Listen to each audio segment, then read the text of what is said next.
ഇത് ഡ്രാഗൺ ഫ്രൂട്ടാണ്. ഇത് പലപ്പോഴായിട്ട് കഴിച്ചിട്ടുണ്ടെങ്കിലും പക്ഷേ ഇതുപോലൊരു സ്വീറ്റായിട്ടുള്ള ഡ്രാഗൺ ഫ്രൂട്ട് ആദ്യമായിട്ടാണ് കിട്ടുന്നത്.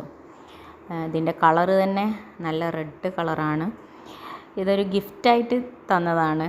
ഞങ്ങളെ അയൽവാസി തന്ന ഒരു ഡ്രാഗൺ ഫ്രൂട്ടാണിത്. പലരും ഉണ്ടാക്കുമെങ്കിലും പക്ഷെ ഇങ്ങനെ ഗിഫ്റ്റ് കിട്ടുക തരാൻ ആരും അത്ര മനസ്സ് കാണിക്കില്ല. പക്ഷെ അത് തന്ന് കഴിച്ച് നോക്കുമ്പോൾ നല്ല സ്വീറ്റാണ്. സാധാരണ കടയിൽ നിന്ന് കഴിക്കണക്കാട്ടി നല്ല സ്വീറ്റാണ്. അതേപോലെ തന്നെ നല്ല കളറുമാണ്. സാധാരണ പുളിപ്പ് രസമാണ് ഉണ്ടാവാറ്. പക്ഷെ ഇത് നല്ല സ്വീറ്റ് എന്ന് പറഞ്ഞാൽ നല്ല സ്വീറ്റാണ്. അതിനെക്കാട്ടിയും ആ കളറ് എന്ത് രസമാണ് കാണാനെന്നറിയോ. അത് മുറിക്കുമ്പോൾ തന്നെ അതിൻ്റെ ഇങ്ങനെ നീരുറ്റുമ്പോൾ തന്നെ അതിൻ്റെ കളറ് ഭയങ്കരമാണ്. കാണുമ്പോൾ തന്നെ നിങ്ങൾക്ക് മനസ്സിലാവുമല്ലോ. അപ്പോൾ എന്തായാലും തന്ന ഇക്കാക്ക് വളരെ നന്ദിയുണ്ട്. തരാൻ കാണിച്ചൊരു മനസ്സുണ്ടല്ലോ, അതിന് നന്ദിയുണ്ട്.